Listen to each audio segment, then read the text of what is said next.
Zipper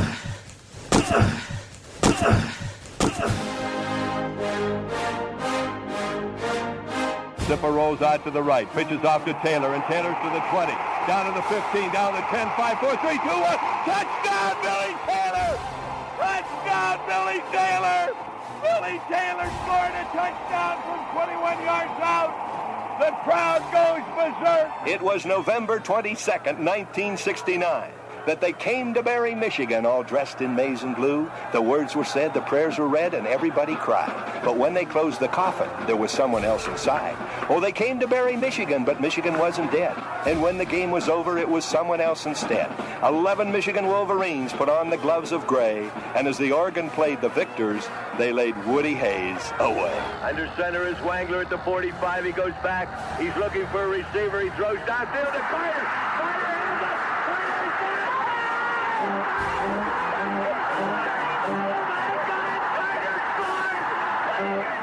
Who's got it better than us? Nobody!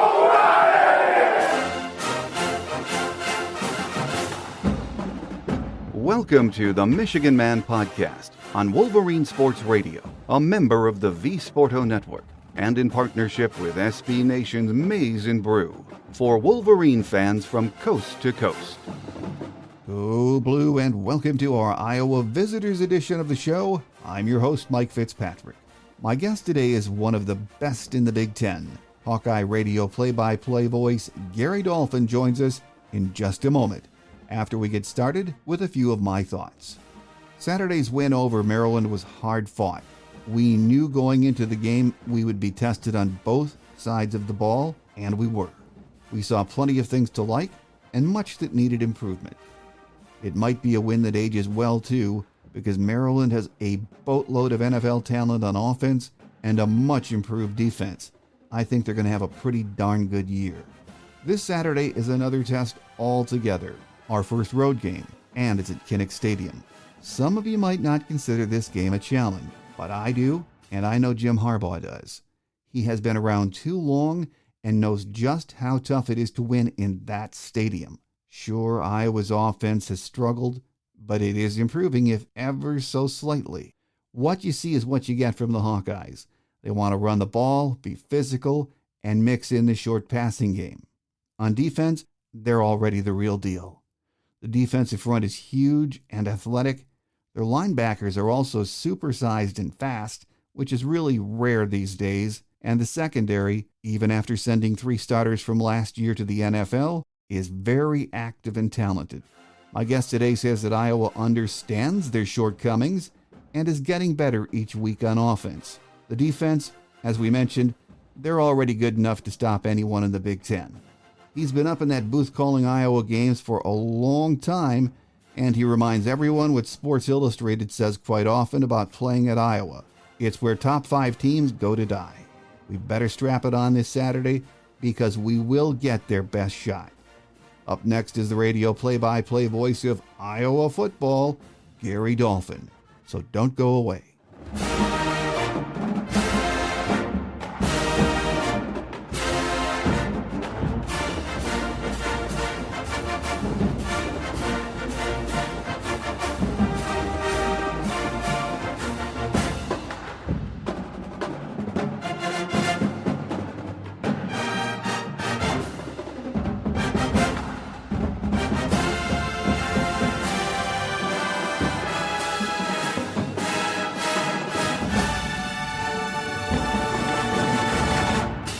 Here with us on our Iowa Visitors Edition today is the radio play-by-play voice of the Hawkeyes, Gary Dolphin. Great to once again have you back, Gary. Likewise, Mike. Good to be on with you. Thank you. Nothing better in Big Ten football, especially this time of year. Absolutely, and it's heating up in Week 2 of Big Ten play.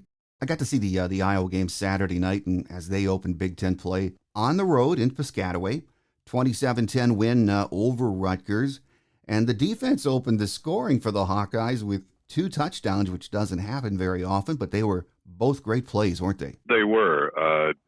One youngster and one veteran came up with 2 big scores after they forced the turnover. Cooper DeJean is really a developing story. He reminds me, just his instincts reminds me a lot of a Tim Dwight on offense, and I'm not here to say, or on defense, I'm not here to say he's a Tim Dwight yet, but the kid, a heralded high school star in small town Iowa. His high school acronym has 6 letters in it. That's how many communities with all this consolidation now in small town America. But he did everything at that high school, and he played offense and defense and return kicks. And so far, due to injuries and due to his play, he's started at safety. He's started at the cash back, which is the nickel back in some vernaculars. And Saturday night, he started a cornerback because Terry Roberts was injured, got injured late in practice late last week, and couldn't play on Saturday night. And Terry Roberts is a terrific corner. But he had a Willie Mays type over-the-shoulder basket catch interception of a Drew Simon pass near midfield, and then the return all the way to the end zone. He ran sideline to sideline, bobbing and weaving, zigging and zagging, and he's a big kid. He's close to 6 feet, almost 200 pounds. He's a real physical kid anyway, and he'll also hit you on defense. So that was the first one. The second one was also a hard contact play by a kid out of Chicago, Sebastian Castro, separated the receiver on a crossing route from the ball, picked up by Kayvon Merriweather, Michigan native Kayvon Merriweather, who raced, I think it was 30 or 35 yards to the end zone. Kayvon later had an interception, so he had a big night.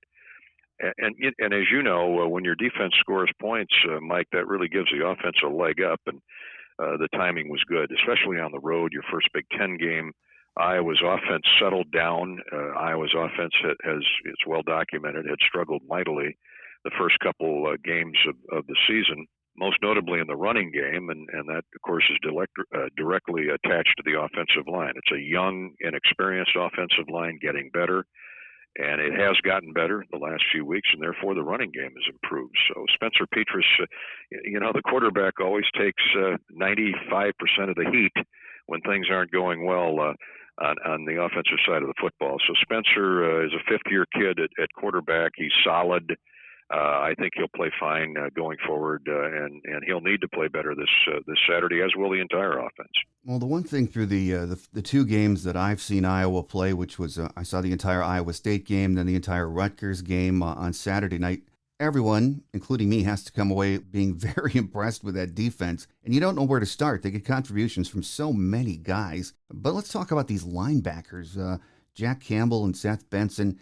When you watch tape on those 2 guys and when you watch them live, I mean, I sit back and say, that's how linebackers are supposed to play. They are a dynamic duo, aren't they? They are, and, honestly, it's a byproduct of Phil Parker's system and Norm Parker before him. And those guys, they cut their coaching teeth in Michigan. Of course, the now deceased, great defensive coordinator Norm Parker, who was one of Lloyd Carr's best friends.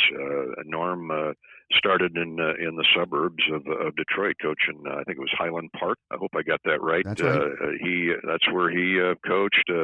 Just a great throwback, blue collar redneck coach. And of course, Phil Parker, who was a great player at Michigan State, grew up under Norm Parker's system, and it was only right that when Norm passed, that Phil was appointed the defensive coordinator. And their whole theory, Mike, is don't let them beat you over the top. It's your base 4-3, but kids like to play that kind of physical, up-front football. And that's why Iowa's been able to recruit guys to fit that system. They obviously developed them further coming out of high school. But Jack Campbell, I mean, he was heavily recruited, but not overly recruited by all the blue bloods at Cedar Falls High School, the home of Northern Iowa. In fact, he seriously considered going there. He was maybe a better basketball player in high school, but he had that 6'4", 6'5" frame. And the assistant coach is Seth Wallace, the linebacker coach, saw something there that he just liked, and not unlike Iowa, all schools like kids who are great athletes who play multiple sports, which Campbell did.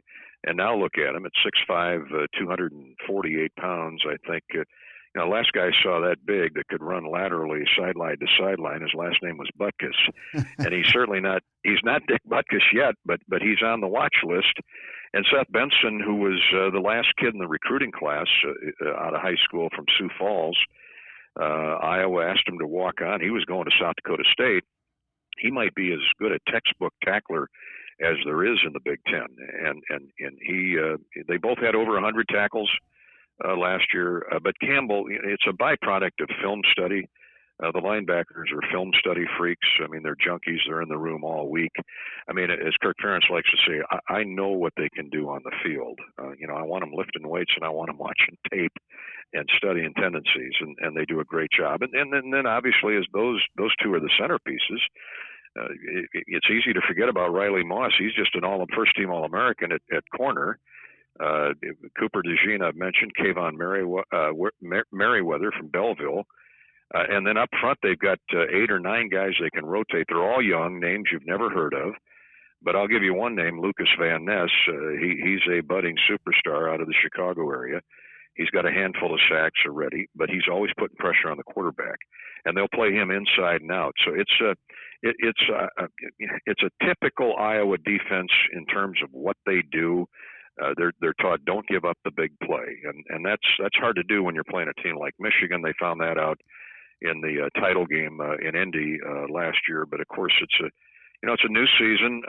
But personnel theories, they're the same. Well, that defensive front, Gary, it all starts there in the trenches. We know that. It never changes. But they look big and strong. And talk about those guys, especially, and I can't remember the name right now, but that freshman D lineman that came in and got a sack on Saturday night, he looks like a monster. And he is a monster. You speak of Aaron Graves. Yes. He was a 4-star. He was in high school last year at this time, and I met him in the summer on the summer banquet tour, and I saw him sitting out there among 700 people. I went out to introduce myself. He stood up, and I thought it was Lou Ferrigno, the Hulk. He's about 6'4", and he played his senior year in high school at 260. Now, there aren't many high school kids that can play at that weight unless you're a superstar status, but doesn't say he doesn't put 5 words in a sentence. He just nice to meet you and shakes your hand. He's got a paw, the size of a hubcap, and he and Cooper DeJean were sitting at the same table. They're from the Fort Dodge area out in north central Iowa, great farming country, and their towns are probably 300 and 500 people, at most. And so, the one thing about the Hawkeyes, Mike, and of course, as you know, with Iowa State and Northern Iowa, there's some heck of a recruiting battles in state each and every year, with Nebraska and Minnesota and Illinois and others knocking on the border doors. But Iowa's been able to lock up the best kids in the state for a number of years, and that's just good hard work. But this Aaron Graves, if he stays healthy, I'll throw that caveat out there. He and another kid named Max Llewellyn, who is from the Council Bluffs, Omaha area, they have really flashed. But who are you going to play him ahead of? I mean, they're going to spot play him, but John Wagner's a senior. Van Ness, I mentioned, he's a sophomore, and he's got a range of, he's 6'5", about 280 right now, really fast. And what's amazing about this rotation of 8, 9 guys is they'll play them both inside and out. Doesn't matter if you're 300 pounds, you can still go outside and play end, or if you're 275, they'll do a lot of stunts with you at the tackle, at the A and the B gap, and so it's worked well for Iowa, and they've been able to cause more than minor disruptions, and they're all about getting to the quarterback, and so far, Joe Evans, I like to tell people Joe Evans, who's a 5th-year senior, lucky number 13, weighs about 250, and he went to Ames High School, of all places, right in the backyard of Iowa State. So it's kind of it's a unique mix of talent, Mike, from no stars to 4 and 5 stars, and they've blended well together so far. Yeah, and as I mentioned, I was able to watch the Iowa State game and then Rutgers on Saturday night, and my take after watching both of those games, if this Iowa defense continues this level of play, the Hawkeyes are going to be able to stay in games with pretty much anyone on the schedule and give themselves a chance to win. They're just that good, aren't they? Yeah, and historically that's been the Kirk Ferentz way. Play to be there in the fourth quarter, and then find a way to win. And Iowa, as you know, you've been watching Big Ten football a long time. Since Ferentz arrived, it took him a couple years, of course. When Hayden left, the cupboard wasn't bare, but it was thin on produce and product. But Ferentz had him back in bowl games by year 3 and won a Big Ten championship in year 4. But it always starts with defense and special teams. And there might be a punter out there as good as Torrey Taylor. I haven't seen him yet. I mean, the guy's leading the Big Ten. He's third nationally with about a 47-yard average. But his caveat is, or his strengths are hang time and position. I mean, he half of his punts again on Saturday night at Rutgers were inside the 20, and half of those were inside the 10. And part of that is the gunners have been spectacular. He hangs it so high that there's 4 or 5 Iowa jerseys downfield waiting to field the same punt if they call for a fair catch and let it go. So it's and as you know, when your average starting line for an offense is inside your own 20, that plays right into the Iowa defense's hands. And the offense is getting better. The running backs, they ran for 100 and whatever it was, 40 or 50 on Saturday night. They ran for 160 the week before. So the key Saturday to me is Iowa's offensive line and trying to at least hold Michigan's front and those blitzers at bay, at least to give Petrus enough time to find Sam Laporta, the tight end, or the backs out of the field, out in the flat. They throw a lot of flat routes. They throw a lot of short square outs to the tight ends. They just don't have the time right now to get guys down deep. And a negative for the Hawkeyes all fall, really, Mike, was that 2 of their top 3 receivers didn't play it down a fall camp because they were injured. Now, slowly they're getting them back. They don't have Keegan Johnson back yet. He was their number 1 receiver a year ago as a freshman. But they're healthier at that position. They've got 2 really good tight ends, and Laporta and Luke Lachey, whose dad, Jim, was a pretty fair country player at Ohio State a few years ago. So while they're getting better on offense, they still rely heavily on the defense and special teams.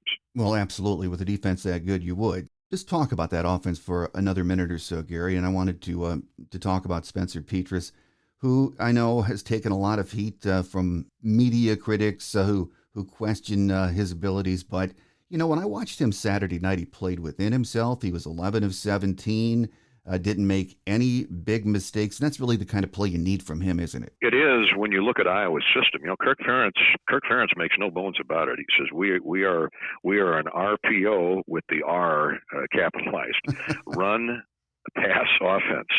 And Spencer's very good at play action. Greg Schiano had told us in the pregame Saturday at Rutgers that he was very concerned with 2 things: the system that Iowa runs and Iowa's physicality. They're always big and strong, and they like that physical brand of the old school Big Ten football. And so Petras, it's kind of ironic. He came out of the Bay Area. He went to the same high school as Jared Goff. Lion fans will appreciate this. And Petras broke every one of Jared Goff's throwing records. He threw for like 86 touchdowns and 9 or 10 interceptions. He's 6'5". He's about 240. He's a big guy.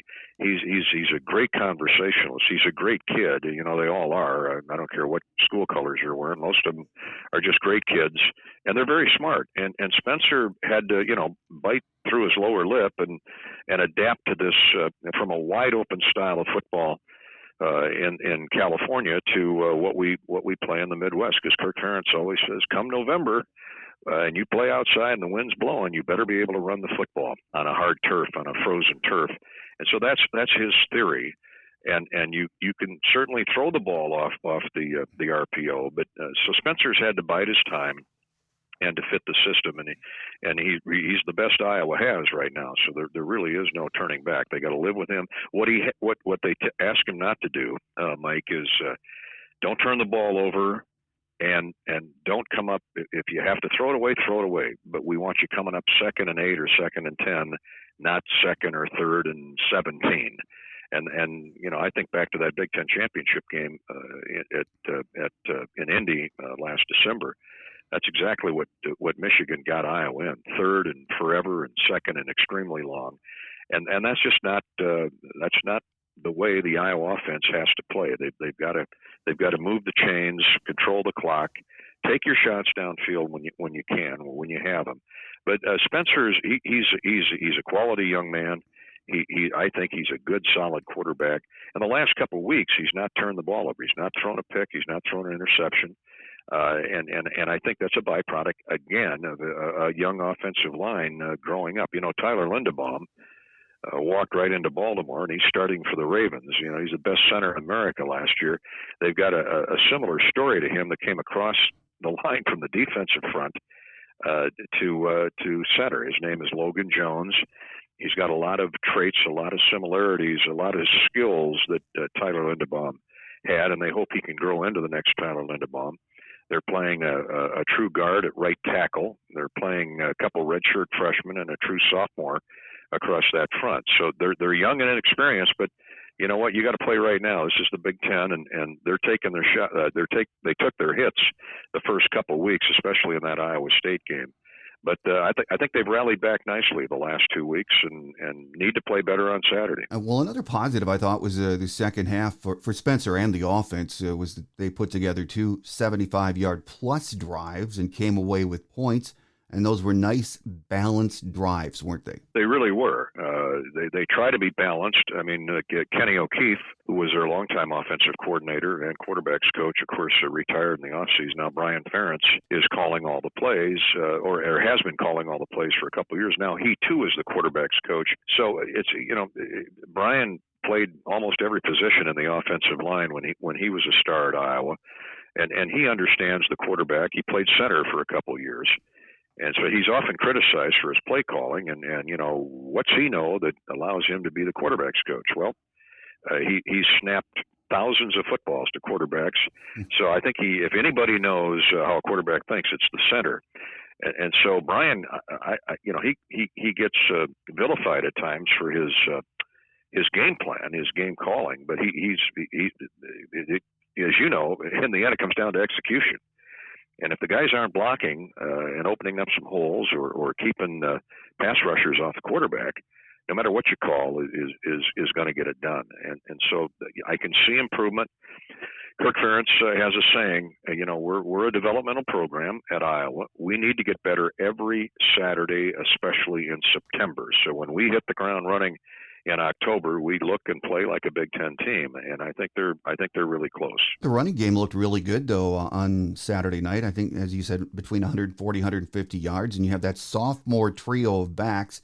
And if you grew up in the Midwest, like most of us, we like to see those big backs that just hit the holes and drive those legs, especially when we get into November, that can move the pile. And the Hawkeyes have LaShawn Williams, Gavin Williams, and Caleb Johnson. They all ran well Saturday night, and they are big physical backs, aren't they? You're spot on. The Big Ten, is it the SEC in terms of its spread and wide open approach? No, but they have West Coast, they have spread. But when you get in the upper Midwest, as Ferentz has said many times, you better be able to run the football. Ferentz grew up in Pittsburgh. And Chuck Noll was his first coaching hero. So he watched Franco Harris. He watched all those great backs in Pittsburgh go on and help do more than their share in winning 4 or 5 Super Bowls. And so Kirk is a big proponent of running the football. He spent 7 years in the NFL as an assistant coach and grew up under Joe Moore, who was one of the great offensive line gurus anywhere, won a number of national championships. And it all starts with the running game. And so Iowa loves to recruit. And if you're a great running back, why wouldn't you want to come to Iowa? If you're a great wide receiver or a great throwing quarterback, yeah, you're probably going to look elsewhere. That doesn't mean Iowa wouldn't love to have you. But the kids you mentioned, LaShawn Williams, let's start with him. He had a big touchdown, I think a clinching touchdown run. And he was a big part of that drive the other night, that 75-yard drive. He had runs of like 12 yards and 14 yards. And the RPO, the lead stretch zone that Iowa runs, it's essential that quarterback reacts to the cutback. He sees the hole and reacts almost out of just intuition. you can't stand there and say, okay, is that where I want to go? You see that lane, it develops, you get through it, because it's not going to be there very long. And, teams run blitz Iowa a lot for that very reason. But it started to work in the second half the other night, and it goes back to my earlier comments. I think this offensive line is getting better. They are getting more experienced, and the only way you can do that is playing against Big Ten teams like Rutgers, who, by the way, has a very physical, gifted defense. They've got some offensive issues, especially at quarterback, but we all have watched Greg Schiano. We know he's a winner, and we know he's going to get it done there, but he's putting it together piece by piece. So that was a really good defense. The Rutgers defense, Mike, was giving up 32 rushing yards a game through 3 games. Now, they hadn't played a juggernaut of a schedule, but those are still good numbers. And Iowa started to gut them pretty good in the second half. And it goes back to the turnovers, battlefield position, time of possession, all those things. But no, you're right. The Hawkeyes love to run the football. They really were giddy when they got Caleb Johnson to commit. He's a pure freshman out of Hamilton, Ohio, and they kept the covers on him, hoping that the Blue Bloods wouldn't come in at the last minute and offer him. So he came to Iowa. He's 6 feet. He's about 210, 212 pounds. He's a little smaller version. He reminds me of the way he glides. It's like his feet are never touching the ground. He just glides down the field. He's got a deceptive speed. He reminds me of a young Sean Green when Sean Green first came to Iowa. And of course, we all know how he turned out. Well, they're a good-looking trio of backs, and they'll be ready. We'll see a lot of them on Saturday when Michigan comes to town. Big doings. Fox's Big Noon crew's going to be there. I thought it was going to be a night game a couple of weeks ago, but I'm not going to complain. It's a noon kickoff. Oh, God forbid. We played 2 night games in a row, and 2 weeks ago it took us 9 hours and 3 lightning delays to get that thing over with. But the forecast looks good, I'm happy to say. Now, as I get older, let me tell you, 11 o'clock kicks aren't my favorite either, because I got to get up early. Yeah. But I prefer those 1:30 to 3 o'clock kicks in my older age are just fine for me. But they'll, Iowa, Michigan, anytime is great theater, and especially here in the last 25 years, like Ohio State, the Wolverines owned the Hawkeyes for a long stretch of time through the Schembechler years, and then when Hayden arrived in the late 70s, everything changed for the Hawkeyes. And they have 2 football coaches in almost 45 years. That's pretty impressive, and you see that consistency with Iowa football. Oh, absolutely, you do. And for those of us who've been around watching the Iowa-Michigan matchup, we know that's the case. But final thought before we let you get away, Gary. I go back to the 60s when I started watching Big Ten football, Michigan football. A lot of our listeners I've been talking to in the last couple of days will say, man, look at that Iowa offense. They've got a great defense, but this is not going to be that big a game. And I think, are you kidding me? I guess one of the benefits, yes, one of the benefits of being older is that, you know what? I've seen us go into Kinnick a lot of years. It never matters. It's always a dogfight when you're playing. Yes, you go back to the Hayden Fry days, and now Coach Ferentz, a well-prepared, physical, Midwestern Big Ten team. It's always a battle, and I expect it will be this Saturday too, Gary. It is, and I don't want to, I talked about Hayden and Kirk. I should have mentioned Evie first, Forrest Evishevsky, and from Dowagiac, I think it was Dowagiac, Michigan, yes. is where Forrest grew up, a Hall of Fame coach in the 50s. And Iowa's had great coaches down through the years, most notably Evishevsky, but the teams he put together in the 50s at Iowa, won 2 or 3 Big Ten championships and stormed through 2 Rose Bowls, maybe 3. I can't remember right now. I'd have to look it up. But and then in the 60s, they had a drought. Jerry Burns, a well-known name, came in. Iowa was ranked number 1. I think his first or second year. They ended up 4 and 5. Ray Nagel came in and threw it all over the ball yard. Came here from out west. And then ultimately, Hayden Fry arrived from North Texas, and it all changed from a consistency basis to a very consistent basis, is what I meant to say. And I will tell you, Mike, and you know this better than most, Iowa's fortunes also changed when Bump Elliott came in from Michigan Yes. and became the athletic director and hired. Think about this: Bump Elliott. Not only was he a great football coach and a great administrator, how many guys could hire at one setting the likes of Hayden Fry, Lute Olson, and Dan Gable?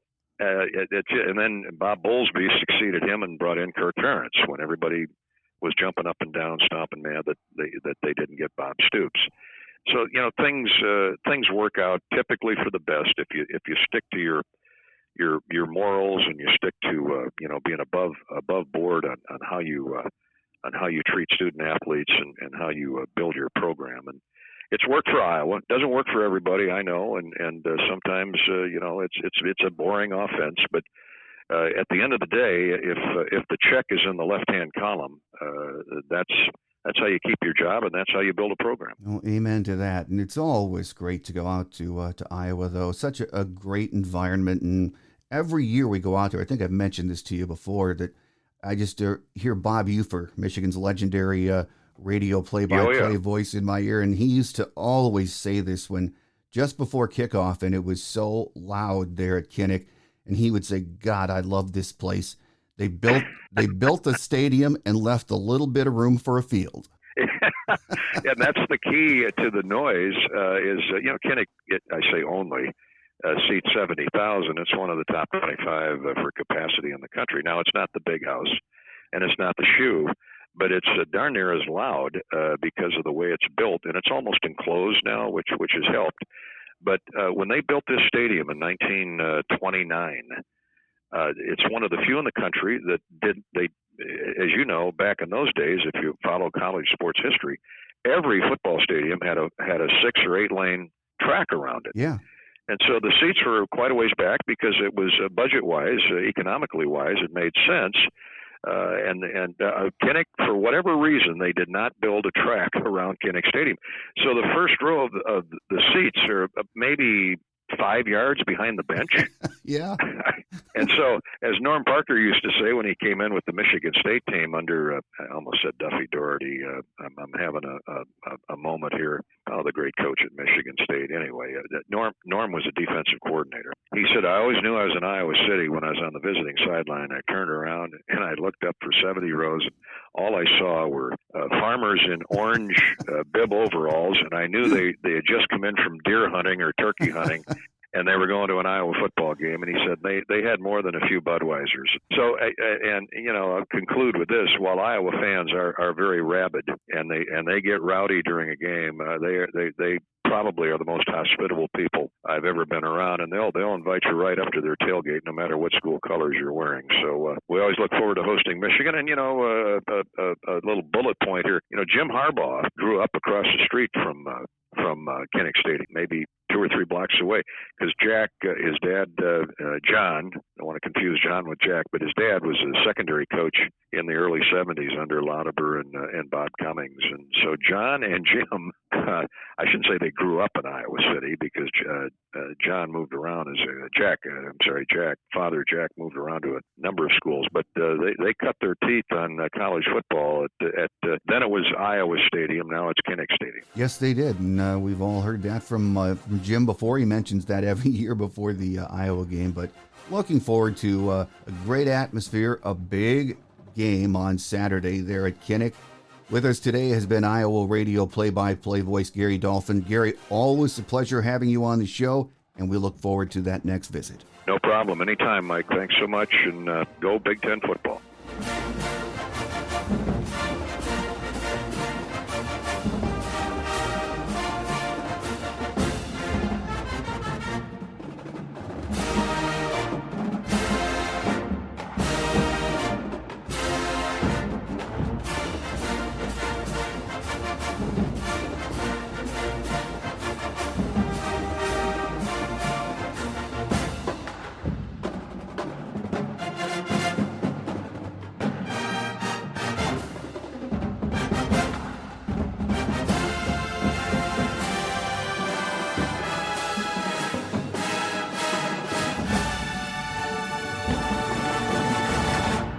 On Quick Hits today, at Jim's presser on Monday, he pretty much said, I'm not going to stand up here on Mondays and give injury updates on everyone that's out.